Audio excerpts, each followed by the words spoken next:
अगर हमारे देश में फिलिस्तीन की जय कही जा सकती है, तो फिर बांग्लादेशी हिंदुओं के लिए उठी आवाज पर भय के बादल क्यों मंडराते हैं? दरअसल 16 तारीख को महाराष्ट्र के नासिक में बांग्लादेशी हिंदुओं पर अत्याचारों को लेकर एक मार्च निकाला जा रहा था। जैसे ही मार्च शहर के भद्रकाली इलाके में पहुंचा तो पथराव शुरू हो गया। सड़क के दोनों तरफ से लोग एक दूसरे पर पत्थर फेंक रहे थे। हालात काबू करने के लिए पुलिस को हल्का बल प्रयोग भी करना पड़ा। डीएनए में हम इस जरूरी सवाल को उठा रहे हैं। गाजा में हमास के खिलाफ इजरायली सैन्य ऑपरेशन के विरोध में लोग सड़कों पर निकले। कथित बुद्धिजीवियों का वर्ग सक्रिय हुआ। सोशल मीडिया पर बहुत कुछ लिखा गया। फिलिस्तीन की आज़ादी को लेकर इंकलाबी नारे लगाए गए। यहाँ तक कि संसद में शपथ लेते हुए हैदराबादी भाईजान ओवैसी ने जय फिलिस्तीन का नारा तक लगा दिया। इन्हीं वजह से अब लोग पूछ रहे हैं कि अगर भारत से हजारों किलोमीटर दूर गाजा के निवासियों के लिए हमदर्दी जाग सकती है और उस हमदर्दी को आसानी से जाहिर किया जा सकता है, तो भारत के पड़ोस में बांग्लादेशी हिंदुओं के हक की आवाज उठने पर हिंसा क्यों होती है? बांग्लादेशी हिंदुओं के लिए चुप्पी साध गए लिबरल्स। क्या स्वतंत्र भारत में अधिकारों के लिए आवाज उठाना भी सेलेक्टिव है?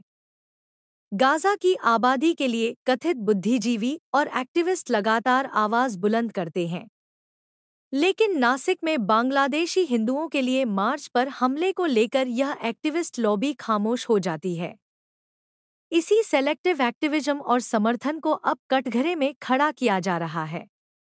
फिलिस्तीन की जय और बांग्लादेशी हिंदुओं के नाम पर कला, इसे लेकर भले ही वर्ग विशेष खामोश रहे, लेकिन हम सवाल उठाएंगे, गहराई तक जाकर बांग्लादेशी हिंदुओं के लिए हुए मार्च में हिंसा का सच सामने लाएंगे। डीएनए की एक्सक्लूसिव इन्वेस्टिगेशन में जानिए कि नासिक में कैसे और कहां से चला पहला पत्थर। पथराव वाली जगह पर पहुंचा जी न्यूज़। 5 घंटों तक बवाल, दे दनादन पत्थरों की बरसात, आंसू गैस का धुआं और चारों तरफ हंगामा।